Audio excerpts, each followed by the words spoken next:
All right, let's give it a sync. Sweet. Welcome to the Monkey Dance Podcast. This is Ohan. And as a co-host today, we have Maria, who is our guest on episode 17 and is also a close friend and collaborator. Hi, hello. My name is Maria Fedorova. And we are sitting here with Juliette. Hi, my name is Juliette Vazard. Happy to be here. Yo, right on. Sorry. So do you want to, Juliette, do you want to tell us who you are and what you do? Sure. Right now I'm a postdoc researcher on the Knowledge in Crisis project in the philosophy department at Central European University. It's a really cool project that tries to grapple with this post-truth era of misinformation, disinformation, the authorities around knowledge that we don't trust. Yeah, the crisis in confidence as well. So yeah, all of those messy topics, and I'm really, really happy to be and proud to be part of the project, which just started. So I'm a philosopher, and one of my specialties is emotions, as we will see. Yeah, right on. So would you rather start with emotions, or would you rather we talk about emotions as it relates to knowledge in crisis? No, we can talk about emotions broadly. Yeah, let's do that. Then do you have any particular definition you go to when people say, what does working on emotions look like? I'd say as a philosopher, I'm mostly interested in emotions as they appear as experiences in our stream of consciousness, so the phenomenology of emotions, and also the epistemology, how the fact that emotions feel the way that they feel explain what we can learn from emotions, so what kind of information they transmit to us. And this leads us directly to defining what emotions are, which are evaluative states that we feel in our body, in our minds, and that inform us mainly about how we should think about the events and situations that we find ourselves in, and how we should think about them in evaluative terms, meaning in terms of, is it threatening? Is it funny? Is what just happened actually offensive? Is it funny or is it offensive? Should I run away? Should I approach it? Should I be curious? So you notice how already all these terms, evaluative terms like threatening, offensive, funny, they're directly related to clear emotions, emotional states, curiosity, amusement, fear, and all of the other fear-related states, terror, anxiety, etc. Anger is the state that attunes us and puts us into contact with whatever's offensive around us. So philosophers are mainly interested, so beyond, right, what emotions are made of, which they are, complex states. Of course, they involve feelings, they involve physiological changes. They have a valence. They're either positive or negative. And that's, I think, the crucial element that separates affective states from other mental states like beliefs and desires. So affective states are valence. They have this positive or negative charge. So when you think about it, it's kind of obvious, right? We can separate emotions and feelings in terms of whether they're positive or negative. But once you start asking, okay, that's the crucial property of affective states. Once you ask, what is this valence? Where does it come from? Why are affective states the only valence states in the mind? And philosophers answer this question by defining affective states as evaluative states. So emotions are inherently evaluative. They tell us what to think about what's happening to us. There's this event that happened. You just made this remark. And I respond with anger or amusement, depending on whether I evaluate what you said as funny or as offensive. And because emotions embody these evaluations, well, evaluations are either positive or negative. Funny is an evaluative property that I attach onto this thing in the world that happened, this remark. And the funny as a value, as an evaluative property, is intrinsically positive. So values are polarized. They're either positive or negative. Emotions are the states that track and respond to values, and hence they're valenced. Yeah, amazing. One of the ways that I look at it, just in a very reductionist sense, is that there's information in the environment, that there are beliefs contained by the agent, and as there's an interaction, because the agent is embodied, there are phenomenal states that arise. And that, I think, like you mentioned, particularly with the humor example, whether it's humorous or offensive, is really good because that is fully belief contingent. What the agent believes is what is going to give rise to the affective state from the information in the environment. So there's a internal and external context dependency to the affective state that arises.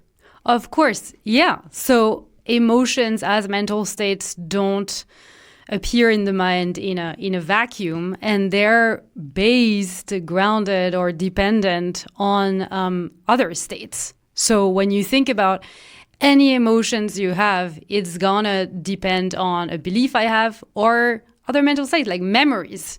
You know, a lot of emotions you have are emotions that appear in response to something you're remembering. You're tokening this representation in your mind using memory, and then, so in this case, your emotion is entirely dependent on your memories and on your imaginings. You know, I worked for a while on specifically this class of emotions that I called emotions of uncertainty. Actually, I wasn't the one to coin that, but so emotions that are often directed at future states of affairs. So these are like hope and anxiety, paradigmatically.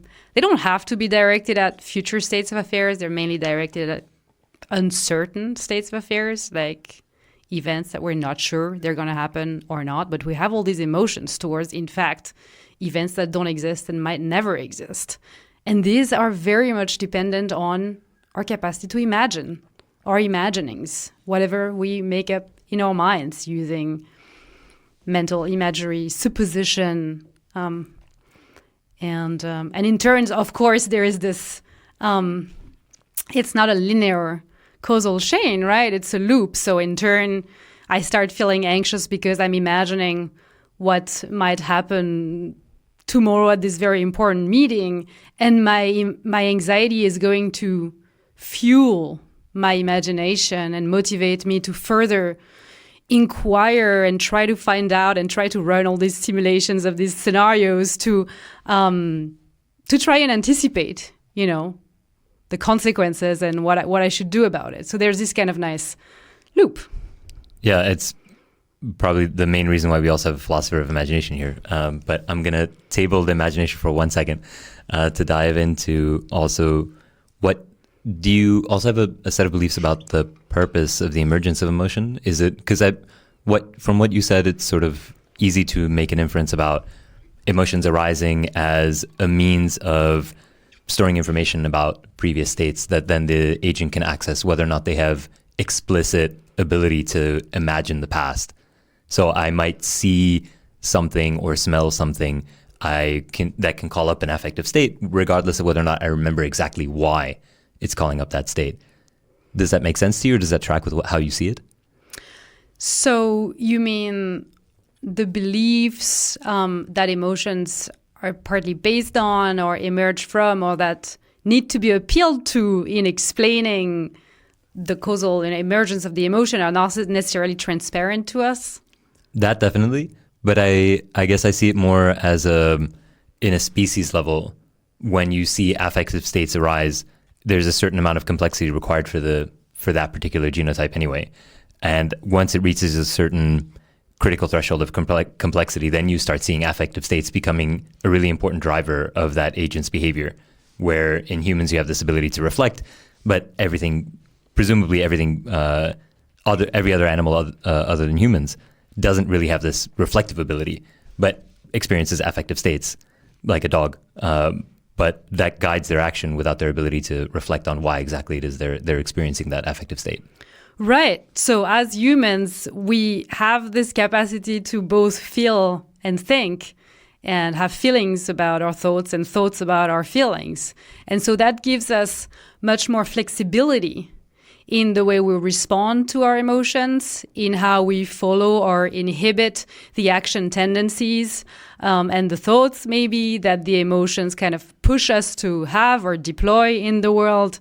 So rational control gives us much more freedom and flexibility, both in kind of the behavioral choices, like the action paths. Of course, emotions are so precious and effective because they launch kind of automatically a set of responses which they, quote unquote, suggest to us. So if I feel fear because I evaluate, or through my fear, I evaluate the event unfolding in front of my eyes as fearful, dangerous, threatening.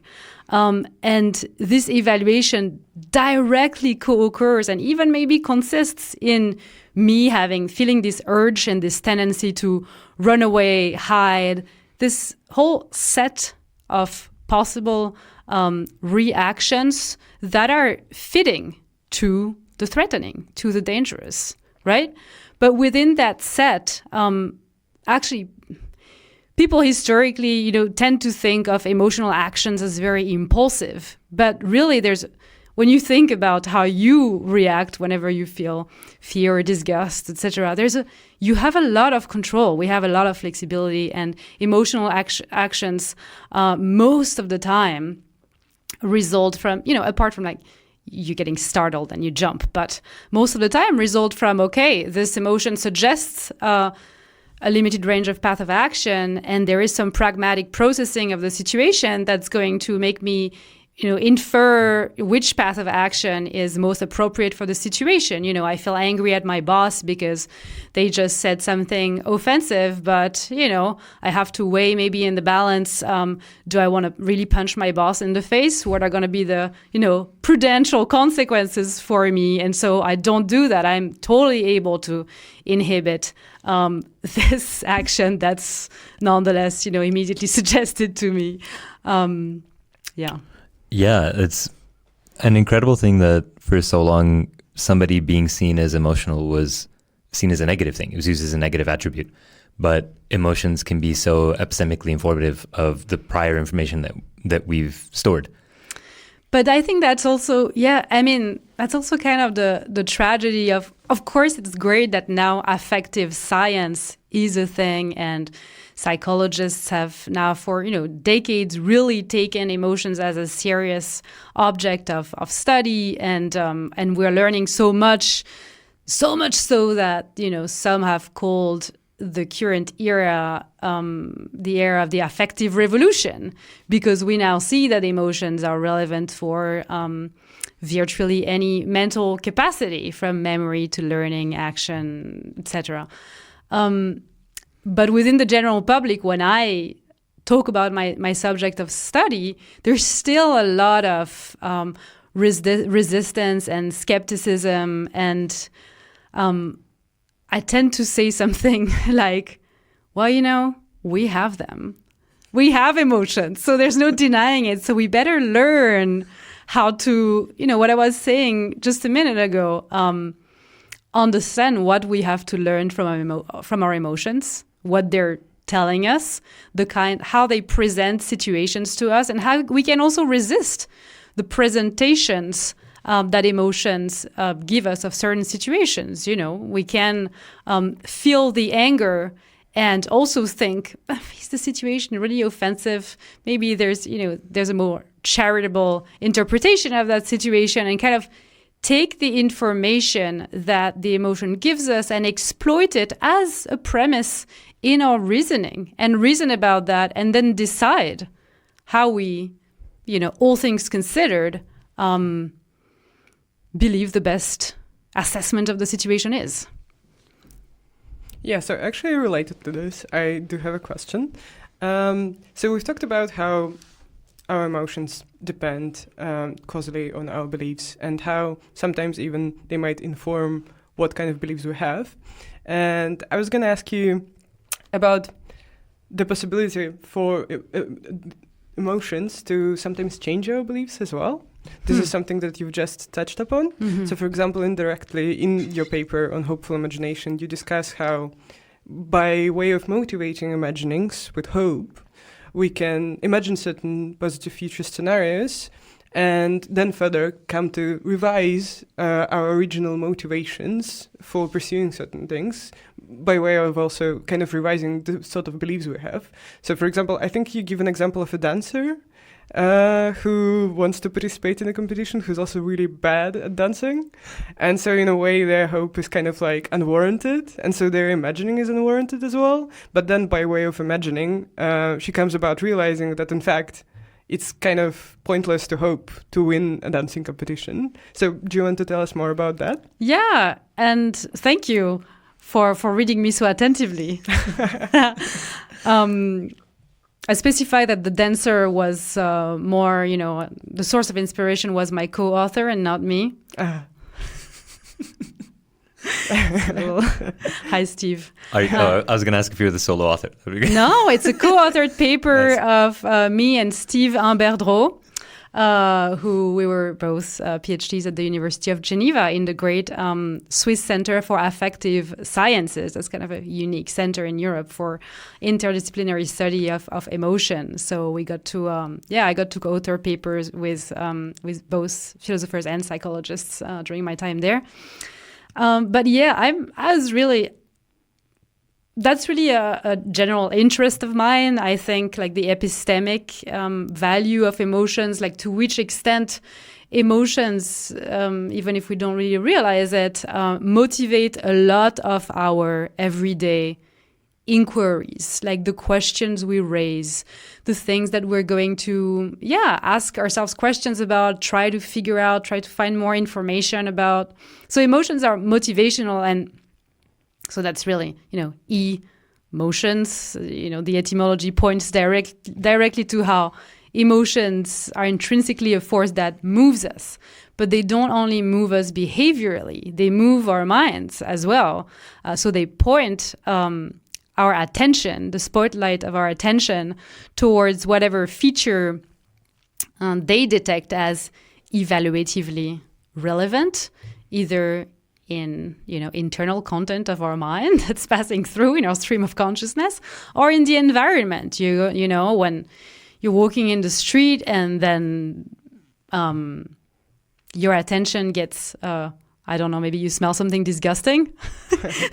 That's an interesting emotion. This is going to capture your attention immediately. So emotions capture our attention towards what's relevant in terms of it embodying a value, the threatening, the disgusting, etc., the funny. And in doing that, they motivate all sorts of mental actions. So reflecting, reasoning, deliberating, inquiring, looking in my memory, imagining, so intentionally kind of deploying scenarios in my mind. So you mentioned how I worked. So I think all emotions do that. And it's interesting to see how our everyday emotions kind of direct what's at the foreground of our consciousness and point our mind not only towards things out in our environment, but towards specific thought content that we're going to really be motivated to look at and to inspect. And in the case of hope, I think it's so striking how hope just motivates us to generate these future scenarios of what our life could look like, how it could unfold, and scenarios that I think we would not be motivated to spend this, costly mental energy just getting imbued in those fantasies, but also sometimes realistic scenarios, if it weren't for the emotional impulse that hope is. And in another paper, I discuss how in psychological accounts of depression, people talk a lot about how depressed people have lost hope and the role of hopelessness. And I wondered, what does that mean exactly? What effects would that have on their mental life? And I put that in connection with all the data showing that depressed individuals have a diminished tendency to generate future scenarios in their mind. So when they're asked like, oh, what do you think could happen in your future? Or like, go and imagine, it's the scenarios are very not vivid, poor, and they don't know. You realize that they don't tend to do that. As if they, so as I make the hypothesis in my paper, as if they lack this initial spark of like, oh, let's go see there, and what if that could happen, and what would that look like? Could that actually happen in my life? So once you start seeing one of your desires as something that could come true, it looks like a live option in your life, then you start having this feeling, hope. Oh, I see that a desirable future path is now within reach. And that's a major motivation for deploying our imagination towards learning more about what it would look like concretely. And then in turn, those imaginings are epistemically valuable because we might learn that, actually, I don't really want that, because as I deploy my imaginings and I kind of scan what would happen, I realize that there are some consequences. It's like I turn my attention within my imaginings towards features I had not anticipated. Or I might... People talk about imagination also as a force through which we can design and shape futures that we want to see. So it's not only a kind of crystal ball through which we discover a truth that was already there. It's also we can deploy our imagination like an architect to design a future we want to see, and until we manage to design an image that we actually like. And that's what's going to be what we strive towards. That's going to be the vision that guides us. Do you also see this as what we do with imagining our past when we rewrite our personal histories? Is it that every time we tell it in a way where we're trying to fit a way that is most cogent with the version of ourselves that we see ourselves today? So what would be the kind of emotions that guide this process? Tell me more about what you have in mind. I guess the reason why people like talking about themselves, like discussing their past, is because it gives them an opportunity to feel validation. Usually people don't say, oh yeah, this time that I was a horrible person, unless they're saying, look how much I've learned, right? It's usually to receive validation. And I think it's an ability to say, accept me for not only who you see me as today, but also justify, validate all the decisions I've made in the past. And it's this way and this thing that we do for each other, with each other constantly. Yeah. I've never thought about this. I mean, we have all sorts of psychological resistances to, because of course, if I think about it in terms of emotions, I mean, of course, there's the story that we're really motivated to maintain a cogent, coherent image of ourselves and a moral image of ourselves. And there's a few interesting emotions that come into play in that. I mean, regret is a very important one. I think regret is one of the most morally motivating emotions. I think shame is a big one. Shame has a bad rap.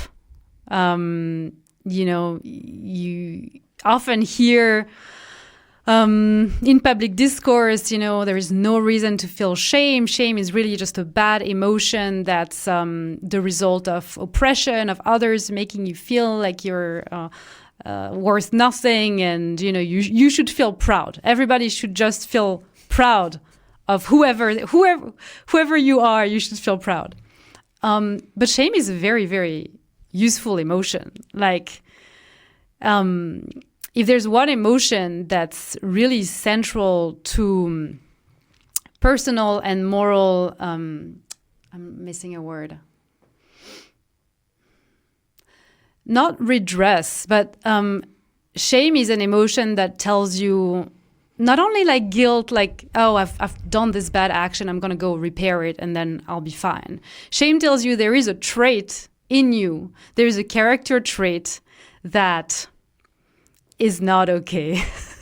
There is a character trait where you constantly fail to live up to your own standards. So there is something within you, a flaw, that you need to face and correct.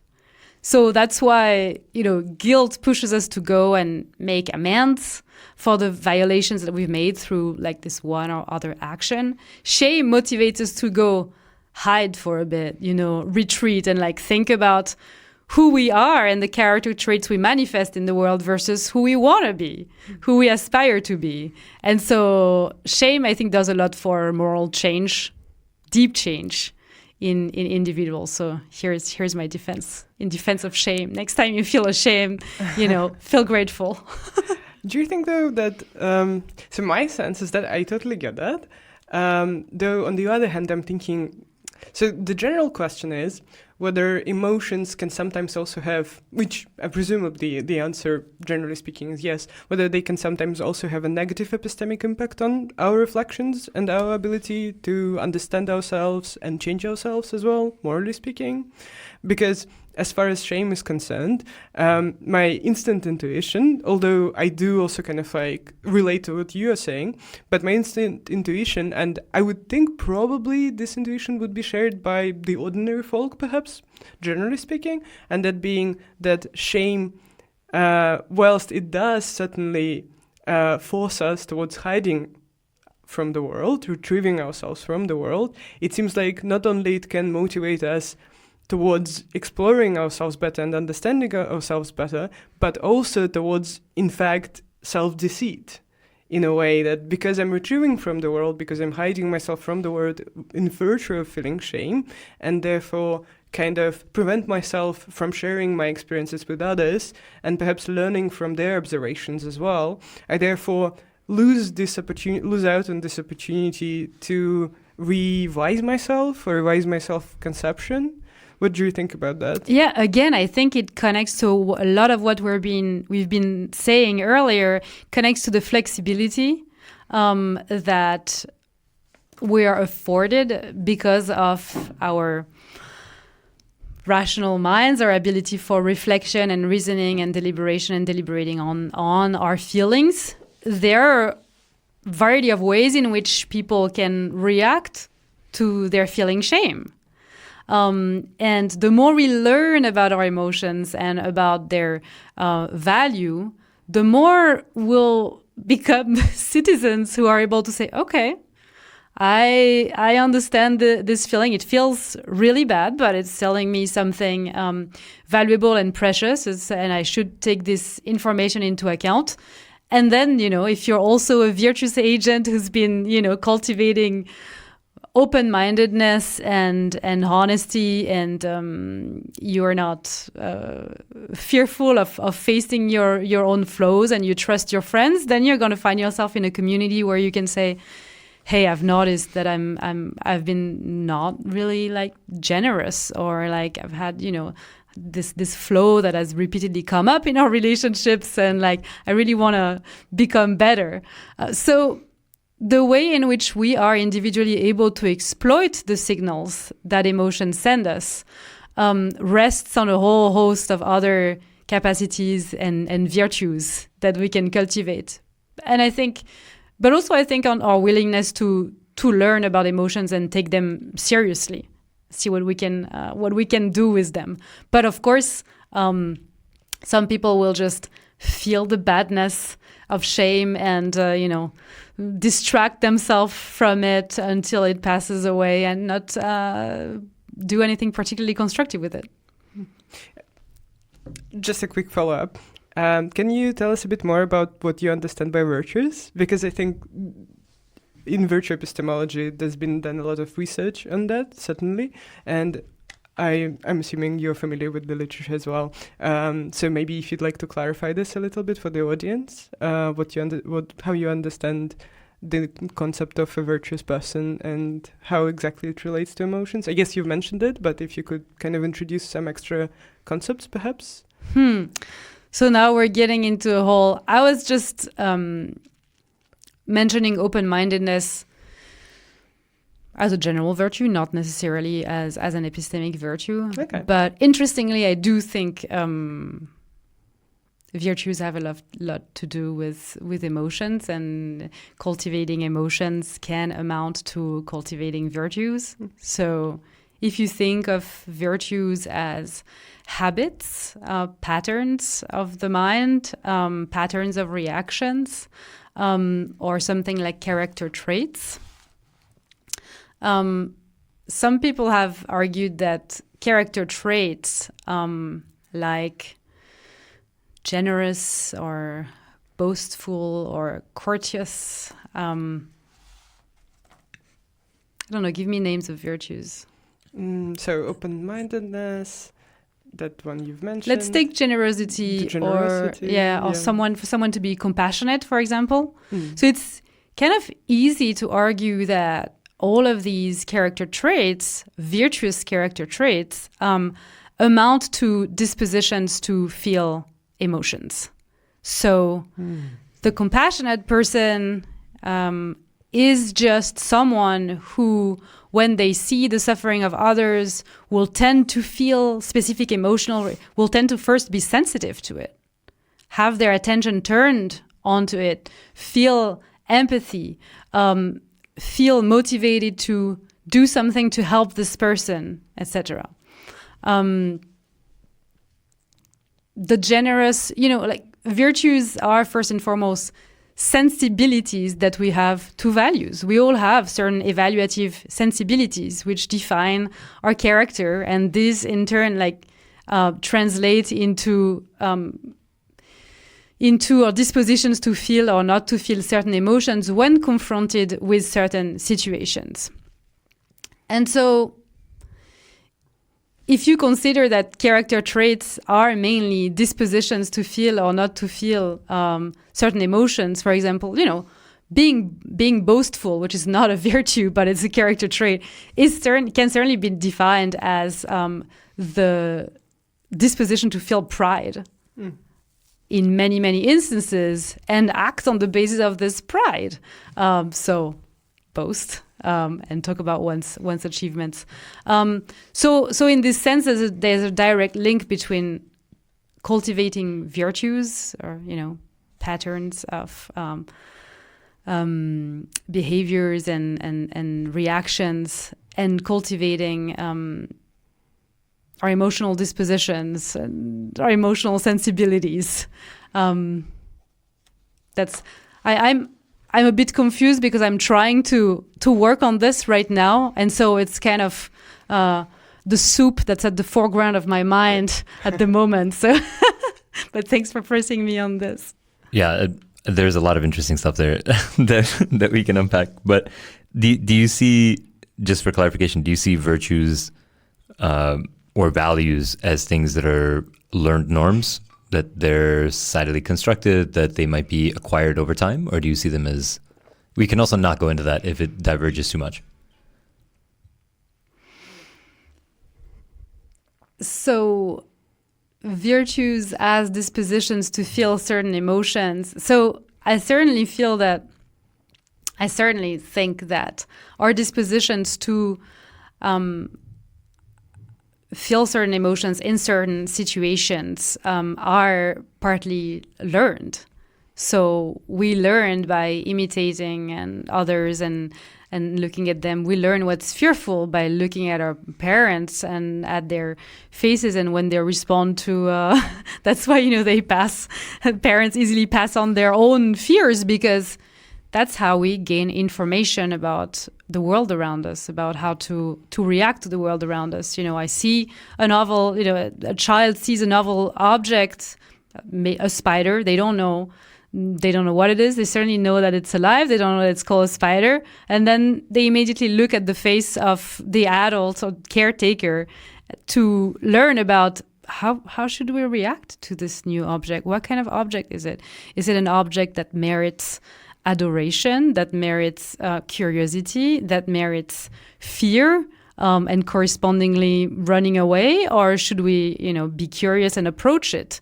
And that's how we all get to attribute certain evaluative properties like, the curious, the interesting, or the fearful onto novel objects. And of course, these get refined over time. You're not gonna, I see one reaction and then it's set, We're maybe constantly re-updating our evaluations depending on, you move from one community to another, and among circles, maybe you change group of friends and all of a sudden the same jokes move from being really funny to being offensive. And you're like, maybe this kind of joke wasn't very funny. Maybe it's really offensive and merits, my anger and irritation rather than my amusement. Yeah, I think you touched on something that I actually wanted to move to, which was the affective reconciliation that we do with our understanding of ourselves and our understanding of how we're seen. So when I make a joke or behave in a particular way that the peers that I value judge, I might actually shift in a way that they agree with in order to reconcile my version of myself, which includes them. But if they're individuals that I don't necessarily value, then I might have a counter position, and I might shift further towards the extreme. And I think that maybe this might be what happens when people are experiencing uncertainty about their position, and how they can turn something like guilt or shame into a set of extreme beliefs. So I can go from being made to, whether intentionally or I just perceive it from my environment, made to feel shame or guilt about a particular aspect of my beliefs, my character, my identity, and I can see or interpret, perceive some reaction to that in society at large, and I think that can push me towards an extreme. And I think that is a lot of what we're seeing in the present moment, where when we start looking at affectivism as cognition being inseparable from affective states, then we can kind of, in my interpretation at least, see how people's beliefs shift, how their behaviors shift to sort of accommodate what they see as the way that they're perceived by their environments as well. Yeah, but I think it's also interesting how maybe, I don't know if you agree, but in a lot of these debates, the focus is really on the cognitive, on our beliefs, on what we endorse, our beliefs basically, as opposed to the values that we are sensitive to and how we interpret events in terms of are they positive or are they negative. So there's not a lot of focus on our affective reactions. It's not only our beliefs that are changed, there's this whole causal chain between beliefs, emotional reaction. The emotional reaction kind of reinforces the beliefs because it again and again,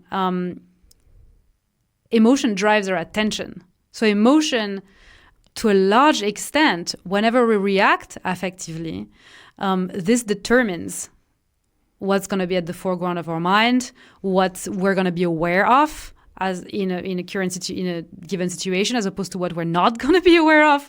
So it's going to bring our thoughts and our attention again and again towards the same features of a situation. So there's this kind of reinforcing mechanism. And I don't know, from what you've seen from the literature, it's really hard once you have an emotional disposition to like be really sensitive to, for example, a political figure's funniness, his tendency to be really entertaining, as opposed to other, with compared to other political figures. If you're really sensitive to funniness, you give a lot of weight to the value of the comical. And, then your attention is going to be drawn over and over on how funny and hence positively valuable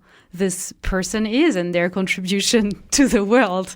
And that's thereby impeding you to form other beliefs about that person, about other features of that person's character and these values. You know what I mean? Yeah. I see it in a slightly different way. I don't know at all who you're talking about, but Sure. but there are a lot of things that you say that I am fully in line with. I guess I see the chain as affective states and beliefs feed into one another, and they're almost inseparable from how I see it. In that the reason why I think affective states arise is when there is an incongruence between what an individual believes and what they perceive. And as this incongruence grows, there is an affective state that is produced. And that affective state can then impact the belief as well. And so I think that that's the informative nature of beliefs. So when we talk about values, I also think values are beliefs, in that I don't see a meaningful reason to differentiate between values and beliefs.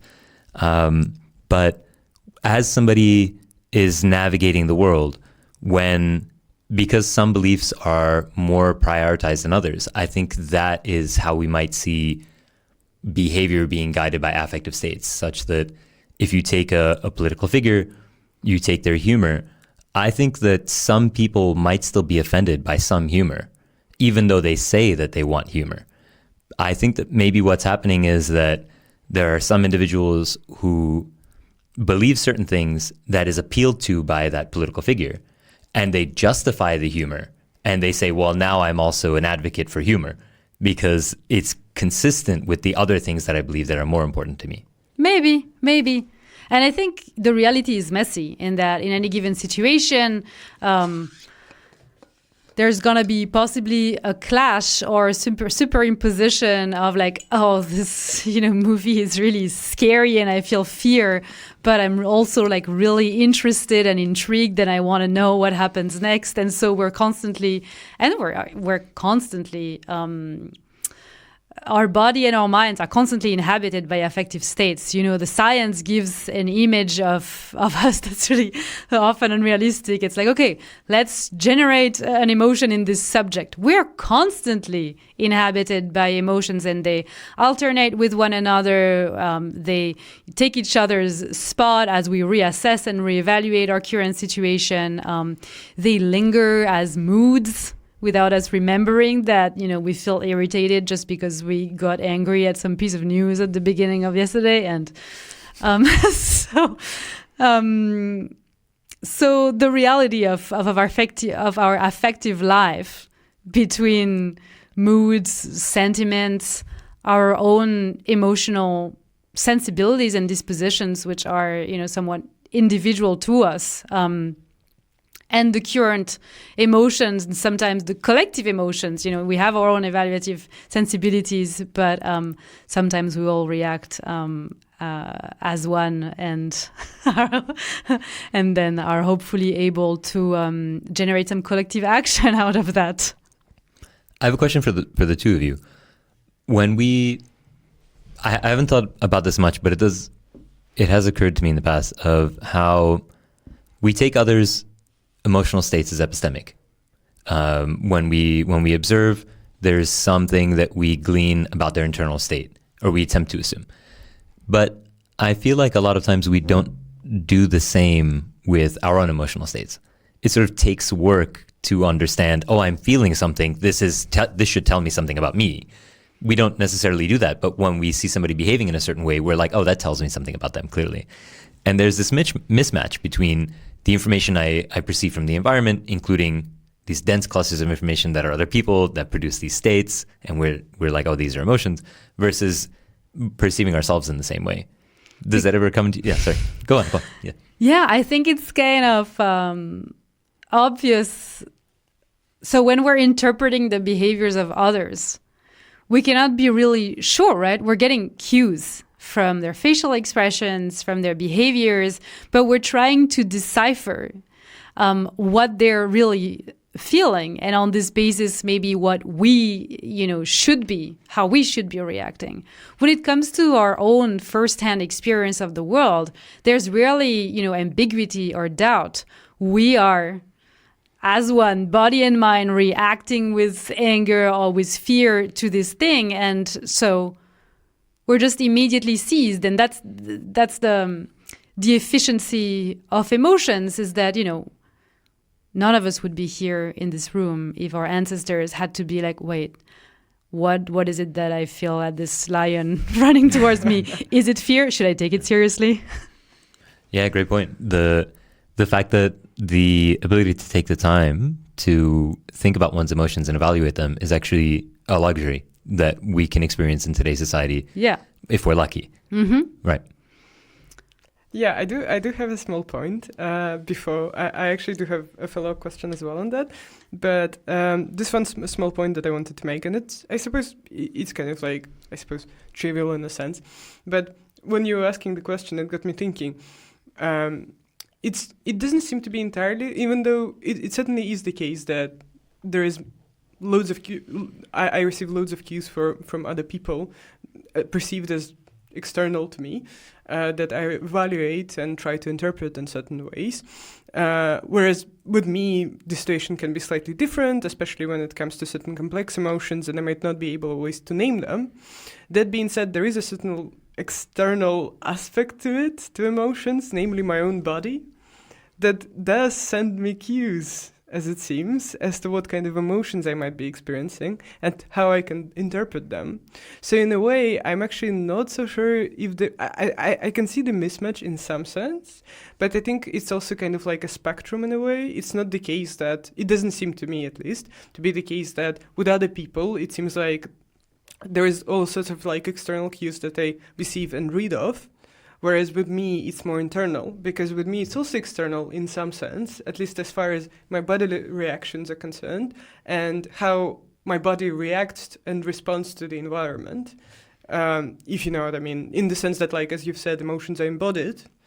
And when I struggle to find a concept for a certain emotion, I can turn to my body and to the sort of cues that it gives me. So, for instance, when it comes to experiencing anxiety, one physical manifestation of anxiety might be, having pain in the chest, or your hands shimmering or quivering, And so by way of seeing that your body is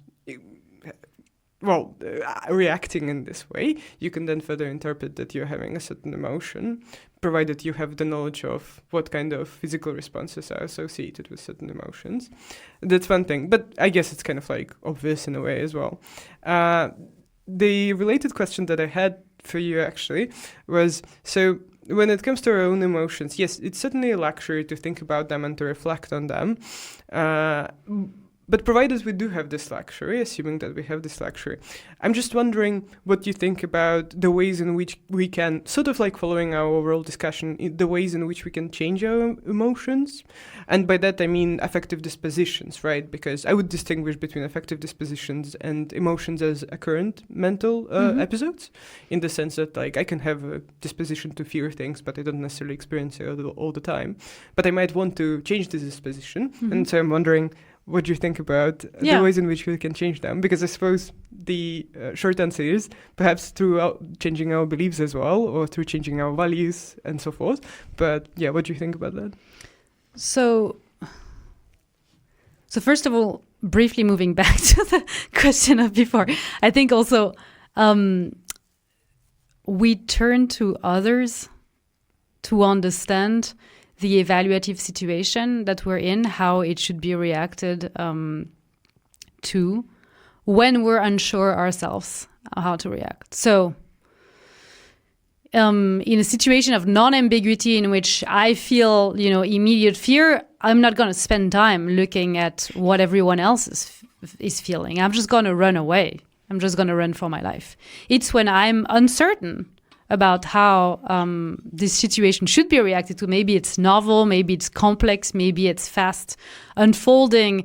Then I turn to others explicitly with the intention of gaining some more information about how I should react. If I knew how to react, I would just do it. Maybe. So, yeah, beliefs and emotional disposition. So I think the interesting thing to see is that changing our beliefs is not necessarily easy, first of all, because we don't know what our beliefs are. And it's hard to just come into contact with our values, as in, what matters to us? What matters to me? What do I consider really valuable and really disvaluable in the world, and how does that weigh in my decisions? It's hard to come in contact with those things.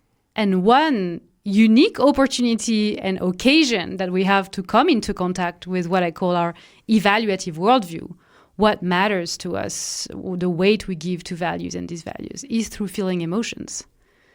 So through having this, going through, experiencing this occurrent emotional episode, be it anger, joy, fear, I get to discover that something is really important to me. And sometimes it surprises us. Sometimes we have a strong emotional reaction to an event and we're like, oh, I didn't know this mattered to me as much, or, And because emotions not only, as we said, immediately motivate us to act, they detect that something, is relevant to us, and they immediately launch the procedure and we act. That's not how it goes. They turn our attention towards it so that the content is now available for rational thought and deliberation. And that bit where in creatures like us, emotions turn our attention to what matters to us and gives us an occasion to notice and reflect on what matters to us, is what allows us to modify not only a current emotion, because in the spot I might be like, oh, I feel really proud about this, but actually I should feel ashamed. And when you realize that, the pride disappears. The pride wanes and vanishes and is replaced by what you take now, all things considered, after having deliberated for a second, to be the fitting response: shame. And when that happens, this form of what can be called evaluative control through reasoning on your emotion, it doesn't have to be very sophisticated, because when you think about it, your emotions capture your cognitive resources, such that no matter whether you want it or not, you're thinking about the object, you're assessing it, you're evaluating it. And sometimes very quickly you realize your evaluation is not accurate. So not only does your current emotion gonna change, but your view of how this kind of thing you just did shouldn't elicit pride but shame is going in turn to modify your tendency in the future to, in the same type of situations, you're not going to feel pride anymore. It's likely that it's going to change your long-term response to the similar type of situation. So it's going to change your disposition of what kind of emotion you feel in what kind of contexts. Yeah, I think just to make a point, I think the inverse is true as well, where people might be feeling shame and look for communities where they can turn that shame into pride. And I think that's unfortunately also what happens sometimes. But with regard to looking to our emotions to learn about what we think and what we believe, there are certain individuals who experience anxiety to such a degree where it might be treatment resistant, and they might be experiencing anxiety and panic attacks, which the causes of which they cannot identify. And so knowing a few folks very close to me who experience this, one of the ways that they deal with it is that they feel as though it is an unnameable cause. They refer to it as something like irrational, but they identify it as an increased heart rate, sweating, a feeling of panic with no nameable object as the source of the cause. And I suppose that in as much as emotions are incredibly informative, they can also be slightly misleading. And I think Maria made this point before, but particularly with things like anxiety and chronic depression, where there's no particular reason for the individual to feel so demotivated, to have such negative imaginings about their past and about their future. It seems like we need to balance the narrative which says that emotions are informative about what we believe, which is incredibly true, but also that we ought to, which also you mentioned, Juliette, we ought to cross-reference them with the individuals around us to see if what we are feeling makes sense. Should I be feeling this anxiety? Should I be feeling this depression? Yeah, I think we can still maintain the narrative that emotions are informative. It might be true that you put a lot of weight on like that you really disvalue the way in which all of those things went in your past, and you just can't get over how bad this was, and that's your anxiety creeping back and back. I'm not a specialist on therapies particularly, and I certainly think there are limits, and we have some control. But yeah, I am trying to focus on virtuous cycles, and I'm trying to focus on the value of emotions, just because that's what has been really neglected for just a long stretch of the history of philosophy and psychology. So all I'm saying here has to be taken with the caveat that, of course, things go wrong a lot of the time, but emotions are not only bad, and they even can contribute to our knowledge of the external world and how we should think about what's happening around us and how we should react, and also our knowledge of ourselves in terms of the self-discovery that I was mentioning a minute ago. But that's when things go really well, and when we're aware of all of this and trying to make the most of it. You know what I mean? Yeah, speaking of that, to me it seems I was thinking, right, with the case of depression, in a way, I definitely get what you mean by this kind. I feel like this idea, this common narrative that emotions are always deceitful or always bad is very common, and it's been widely acknowledged and accepted by the philosophical community and outside of it. And in a way, I guess, it's kind of like natural to assume that because depressed individuals, for example, experience this states of hopelessness and the states of anxiety, then kind of like the external world can somehow inform them of the fact that their experiences are kind of like invalid or somehow, unjustified and so forth. At the same time, as far as I understand some context of, psychotherapy, one of the issues with that, for example, is that many of the people who suffer from depression or anxiety, the reason why they have these experiences, the reason why in the first place their disorders have developed, is because one view is that they have certain beliefs about themselves that contribute to the maintenance, to the persistence, and in fact to the very early development of these disorders.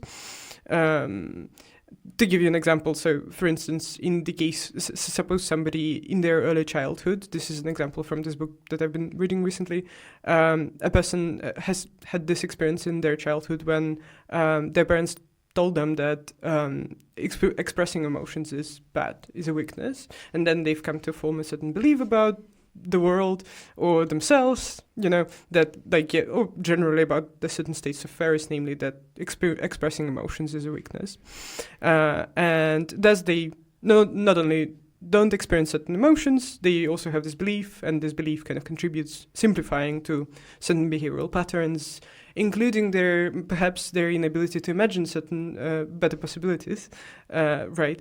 And here it seems actually emotions come into play from this more positive stance, in the sense that, in order for us to help people to not only come to, as you were saying, like, we're not always aware of our beliefs or our goals. Sometimes we just don't know these things. And we need to find a way to bring these beliefs to awareness. And perhaps emotions can be one way for us to achieve this, right? And you've said it before. And in the sense, it seems like, all I'm saying is that, like, I think perhaps it's not so much cognitive in a way in the strict doxastic sense, in the sense of we need to turn to other people necessarily, to what they think we experience and how we are supposed to experience things, as much as we need to turn to, like, this idea of, like, emotions being able to bolster and motivate us towards other different ways of thinking and towards other ways of experiencing things as well. Yeah, too. So even in the throes of, like, a crippling state of anxiety or depression, you can still use those emotions to try and understand why you're feeling this way and what happened. Because part of psychotherapy is uncovering you have an emotion. I think a lot of us wouldn't be motivated to go to psychotherapy if we didn't have those bad emotions rising and kind of motivating us to deal with our pasts and our current patterns and change them. So emotions in this scenario are still signals that something really important happened to us or is happening to us, that's changing the way we view the world as maybe a hostile or unsafe place. And the feelings act as these alarm bells that we cannot neglect or deny. They're gonna keep ringing in our ears as long as we don't take care of this situation and process it and understand it and change it and try to make our life better. In some instances, it takes changing the conditions of our life. So even though certain emotions can be really crippling, like sometimes life really sucks, and so the emotions you feel are match the intensity of the badness of what happened to you. And that can mean being in the throes of a really painful emotion for weeks and months and crippling and becoming dysfunctional.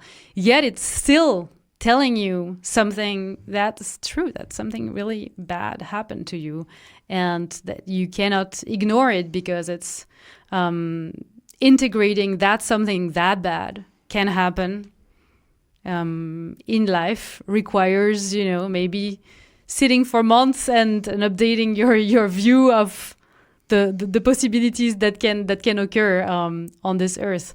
So I sympathize with what you just said.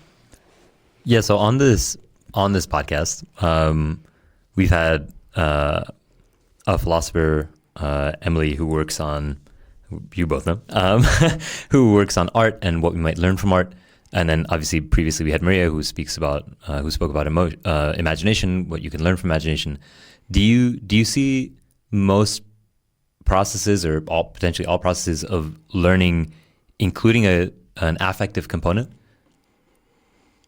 Do you see affect as always maybe not a necessary, but a companion to learning and curiosity itself?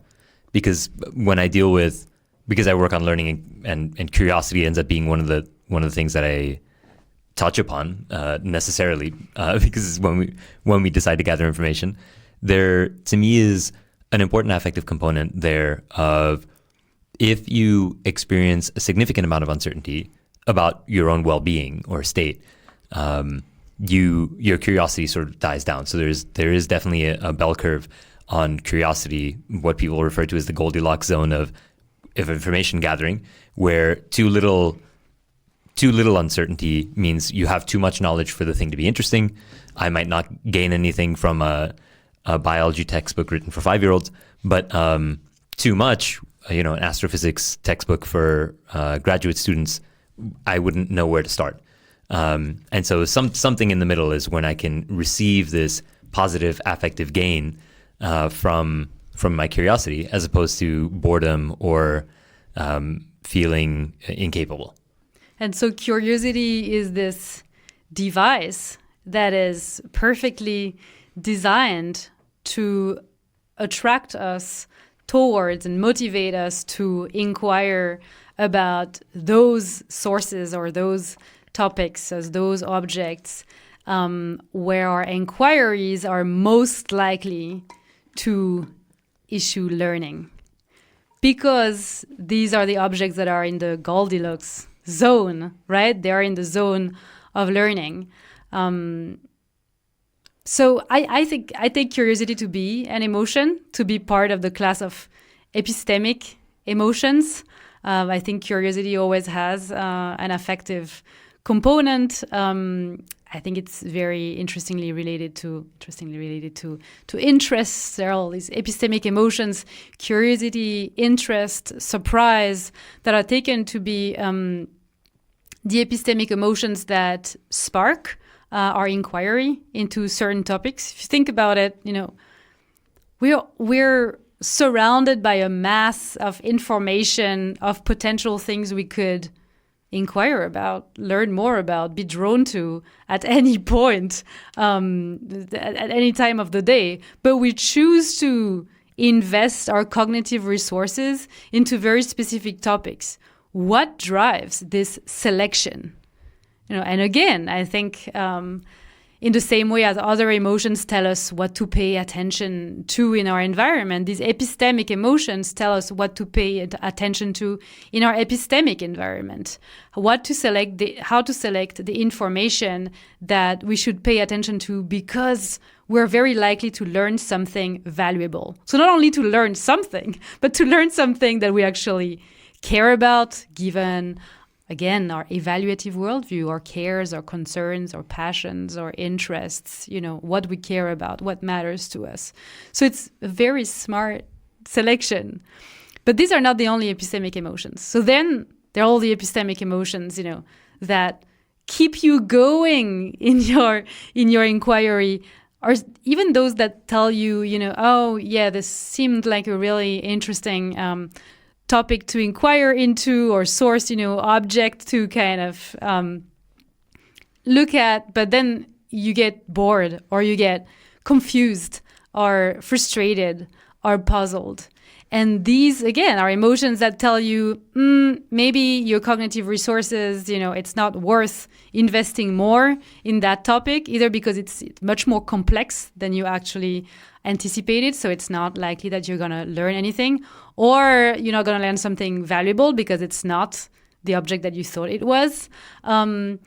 So boredom is a very interesting emotion, actually, that plays a key epistemic cognitive function of sending you this signal that you're not using your cognitive resources right. You need to find new object of inquiry, a new source to focus your thoughts on, because you're not learning anything valuable by focusing on whatever you're focusing right now. Confusion, I think, is very interesting. There's this idea, it's very old idea in philosophy that, it all starts, philosophical inquiry starts with a sort of puzzlement. And puzzlement and confusion, I think, are really closely related. But it's the idea of the feeling of a cognitive obstacle. And even that concept might seem a bit contradictory. What, the feeling of a cognitive obstacle? So when we have inquired into a topic for a minute, and then we come at, we hit a wall, and we realize that maybe the strategy we've been using to understand this object or this concept doesn't work. What do we do now? And there's this signal, confusion, puzzlement. And on the basis of a variety of factors, we might exploit this feeling in a variety of ways. So we might think, let me use this other strategy. I'm actually going to go around the object and look at it from a different angle and perspective. And that's motivated by confusion, telling you strategy you've been using is not working. If you want to keep inquiring about it, use a different strategy. Or if it's coupled with an appraisal that, the object is really complex, you might get frustrated and give up. Right? Yeah, I think with uncertainty, it's interesting because or with confusion, it's interesting because it can generate a search for information if that, say, conceptual confusion is not paired with, or that conceptual uncertainty is not paired with existential uncertainty. So confusion can quickly turn into chaos and fear if it's paired with, I don't know what that is and I'm threatened by it.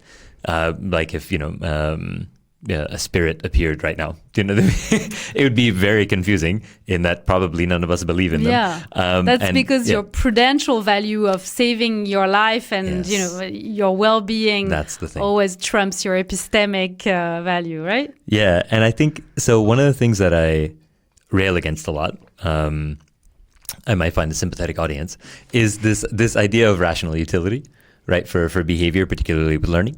And I think that a lot of because I view affective states as and I think maybe you're sympathetic to this as well, is a biological incentivization mechanism for behavior. Biological incentivization for behavior? Yes. Okay. Like that's how I view affective states. Okay. So when I view utility, particularly for gathering of information, I view it as an affective utility. So whether humans are trying to learn, they're curious about how to, say, take down a mammoth, and they're curious about how to whittle a rock, and they learn how to whittle.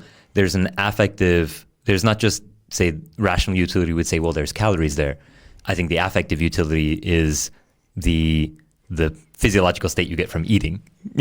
There's something there that's driving you, and I think the bigger driver is not the ability to reflect on meat and calories, but the ability to say there's a physiological state. The satisfaction of the physiological state is taking down the mammoth. There's curiosity about how to do that. I might whittle a rock. In the same way that I might, say, learn the piano because I sit down at a piano when I'm a kid and people around me say, you're really good at this. And then you might say, well, I'm getting a positive reward from this. Maybe there's more positive validation to get from learning this thing, in the same way that people might get the opposite reinforcement or the same reinforcement from mathematics. People might say you're good at this or you're bad at this. And so the people's curiosity, I think, is driven by affective states, which might be something like internally physiological for existence or social. So I might get social rewards for learning. People might say you're great, this is good, and I might shift what I think is valuable and what I am curious about based on the social validation that I receive. Yeah, so these are all instances of reward, right? The reward we get out of eating, out of presenting our, the result of our piano lessons to an audience, and of course, the signals of reward and how much reward or punishment and how much punishment is constitutive of our evaluative worldview. So I might, attribute a lot of reward to like being socially validated by this specific person, depending on, what I value, like how much weight I give to these kind of rewards, or how much, disvalue I give to these other kinds of punishments. But do you mean to say that the experience of the reward itself manifests, affectively, phenomenologically as a positive affective response of like satisfaction? I suppose, yes. In that it would also then, I would update my beliefs in accordance with something which then allows me to reap that reward more often. So it would be a whole subset of beliefs about piano, worthwhileness of piano, what that person thinks of me. And I think this probably, you touched upon sort of parents and children earlier. And I think that it's really relevant that children view parents as sort of God in every sense, right? It's they're epistemic gods. They're also virtuous. They're, in every sense, you look to the parent, they tell you what to fear, what to be happy about, but also this then guides the child's behavior to mimic. And if this strong attachment, epistemic attachment from parent to child wasn't there, maybe children wouldn't mimic in the same way. But there is a reward from getting validation from parents. Yeah, I think, the idea that that's part of the reinforcement learning framework, the idea of rewards and punishments as guiding our motivations and our intentions. There's a very interesting 2024 paper by Julia Haas, it's Haas, called The Evaluative Mind, that actually draws conclusions on, what we can learn from the reinforcement learning framework for doing philosophy of mind. This framework has been so successful in the recent advances of AI that we might want to take it seriously. And then what does that mean for how we view the main function of the human mind, of biological minds? And of course, there's a lot of assumptions that we could pick apart in this logic. But she kind of brings forward the view that, yes, the mind, functions to run computations on representations, but also biological minds like ours are perhaps fundamentally evaluative. They're fundamentally in the business, as much as they are in the business of computing, representations, performing computations on representations, they are in the business of systematically evaluating whatever representation comes through in terms of good, bad, better than expected, worse, etc., constantly. And that's kind of revolutionary in philosophy of mind, just because of the breadth, the general way in which she frames this thesis as like, what if we take seriously the idea that that's what our minds is in the business of doing?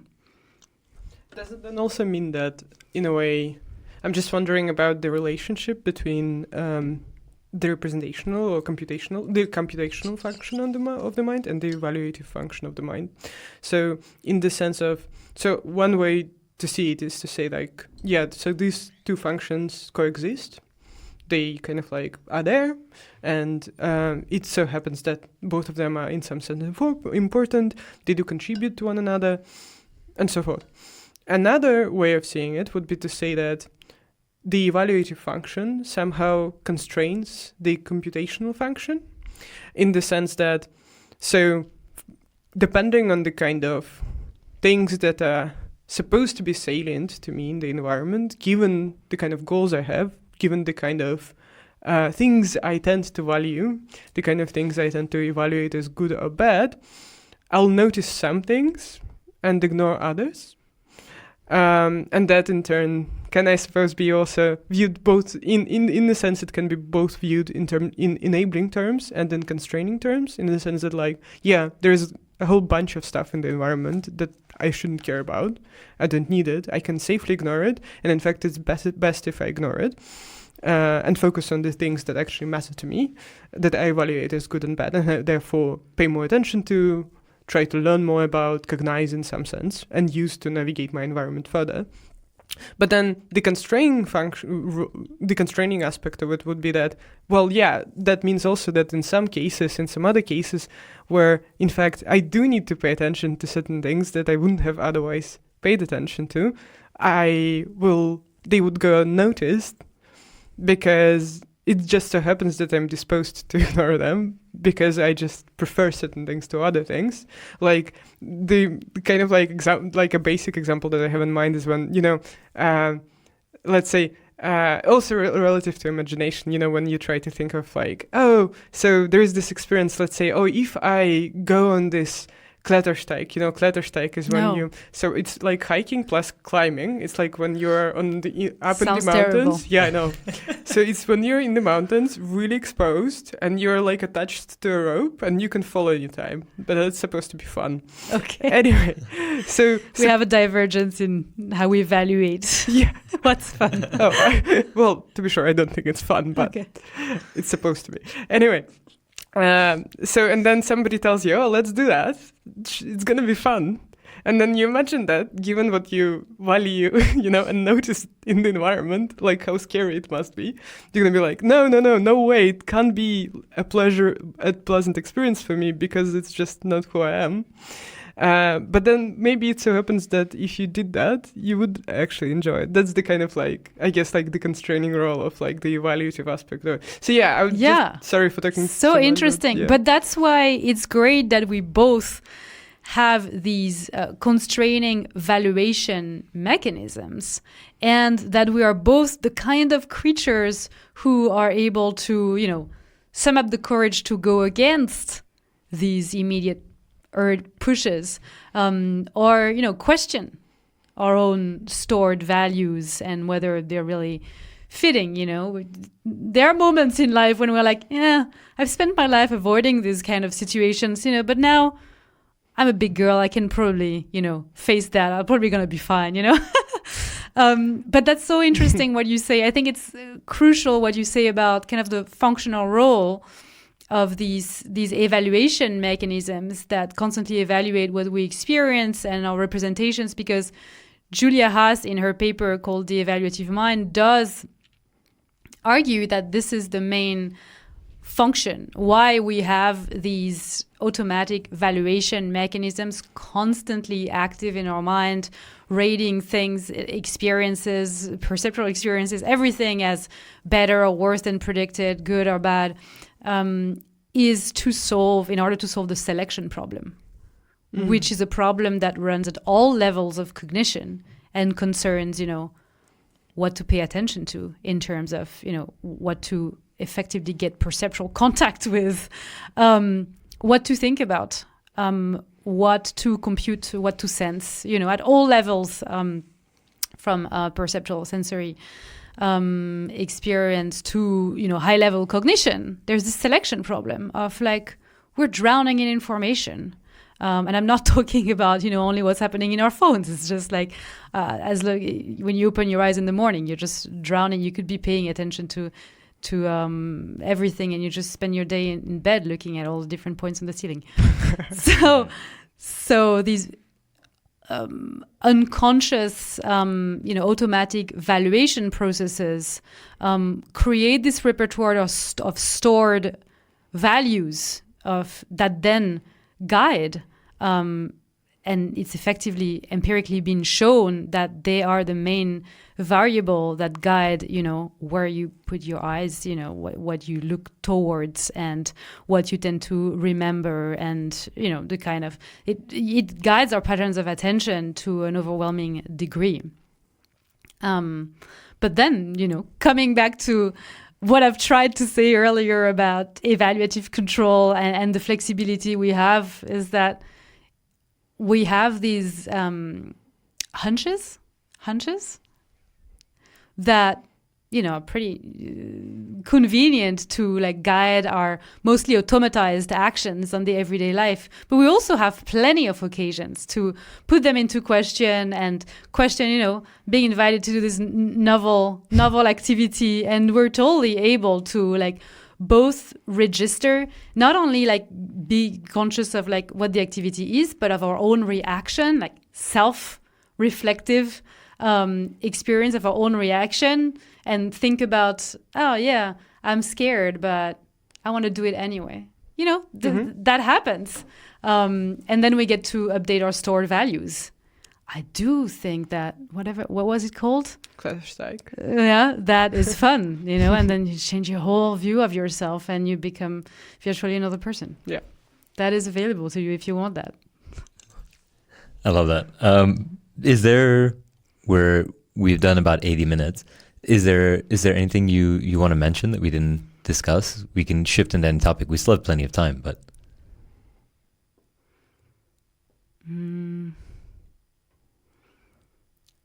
I've been just flowing freely and I felt really good company and being guided. Is there anything that you guys wanted to touch back on?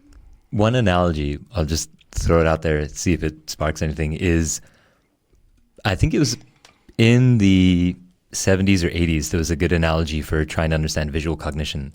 And an example was given, now I forget the author, but it's called the outfielder problem. And it's the outfielder in baseball, where there's this ball that gets hit, flies up in the air, and somebody's waiting, trying to catch the ball. And it was this problem that people were trying to solve computationally of how does the individual plan the trajectory of the movement of the ball to place themselves just under it to be able to catch it? And the simplest way to solve the problem was just that in the visual field, an individual can take the ball as a visual point, and if the ball is growing, that means it's moving towards them. And if it's rising in their visual field, that means they have to move back. And if it's lowering in their visual field, that means they have to move forward. And so this really sort of simple way to computationally understand something which computationally is actually almost intractable. And I guess a major thing for me is why I'm, I guess in a sense, part of this affectivism and affectome rise in cognitive science is because I see emotions as that primal way of a simplistic way of understanding how individuals behave, not in a way that reduces us and we lose fidelity, still allows us to catch the ball, so to speak. But instead of trying to understand all these utility functions and complexities of behavior, if we look at what motivates the individuals, the belief the individual has, how they engage with their environment, and what they feel, what they're actually experiencing as they navigate the world, we might have a more coherent cognitive science. Yeah. And so I think the science is still very messy, but I mean, that's what I love also as a philosopher, getting the opportunity to be part of a science that's young, comparatively, and that still kind of needs its theoretical foundations to be worked out and perfected. I want to move back to what we were saying earlier, and then come back to the point you just raised. Is that the paper we just mentioned, posits these unconscious, automatic valuation processes constantly going on in the background.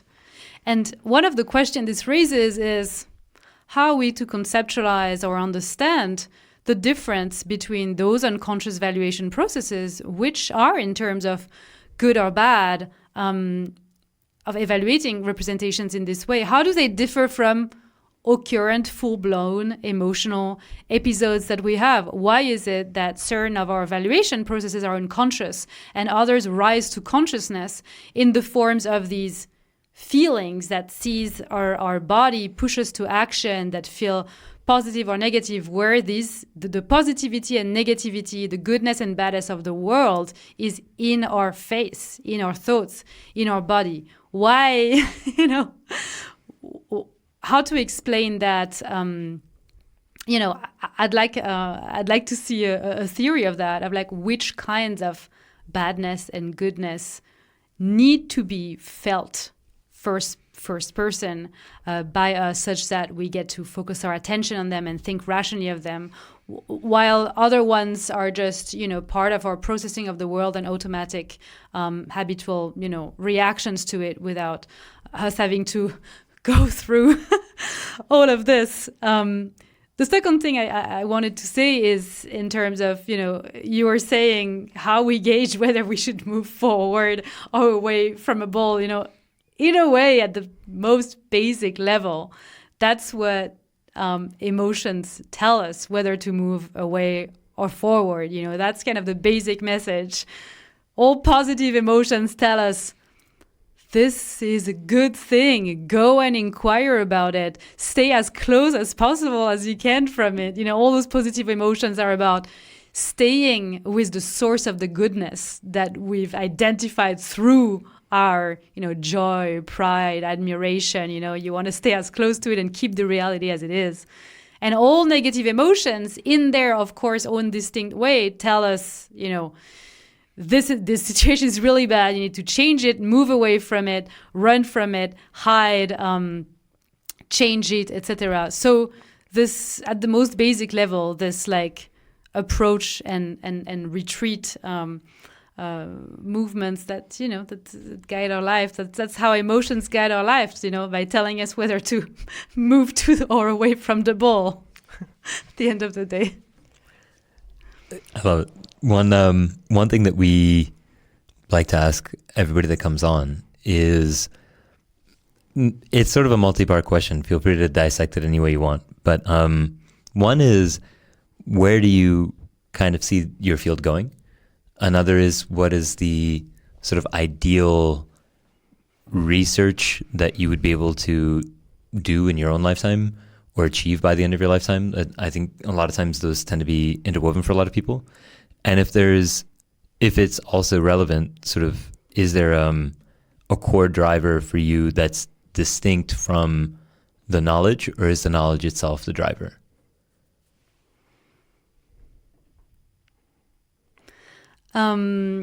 So because I'm part of this big project that's called Knowledge in Crisis, I want to be thinking more about what role do emotions, and in particularly epistemic emotions like curiosity, interest, surprise, confusion, but also like confidence in our own beliefs, or trust, maybe trust, is an emotion or has an affective component.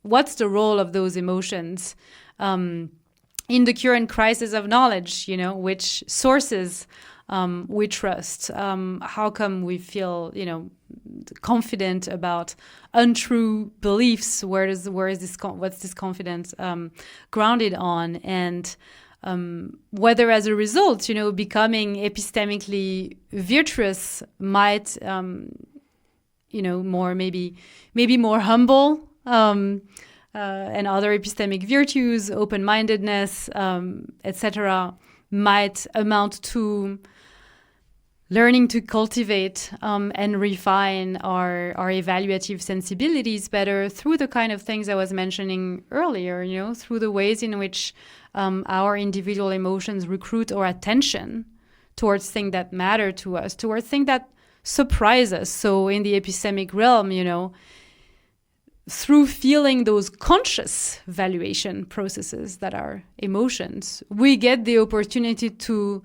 come in contact with the extent to which we feel confident, the extent to which we trust, the amount of interest we have for certain sources of information, the amount of curiosity, and in turn question that and maybe refine our sensibilities. So that's what I'm working on at the moment, because I'm in this amazing intellectual community in the Knowledge in Crisis project that's stimulating my interest in these questions and my sense of urgency, stimulating my emotions and my drives and my interest, my own epistemic emotions in this. So in this sense, I think the knowledge is very important, but I think there's also, because emotions, and we're not always aware of it, literally, are guided by who we are, what matters to us, what we value, and drive what we pay attention to and how we manifest those values and interests in the world. They are an amazing, unique locus, an amazing opportunity for us to notice and reflect about who we are and what we pay attention to. There's a lot of interesting debate about the ethics and epistemology of salience, what we notice and what we don't notice in our environment. And we're going through, the economy of attention, and there are so many demands on our attention right now. And I think emotions have a big role to play in how we manage our attention. So again, it's difficult to talk about topics that are currently in development, because these might be 3 or 4 different ideas and papers, but they're all right now, entangled and enmeshed. But yeah, that's what I'm thinking about right now. Yeah, I think we can probably end there in that case. Great. Thank you so much. To both of you.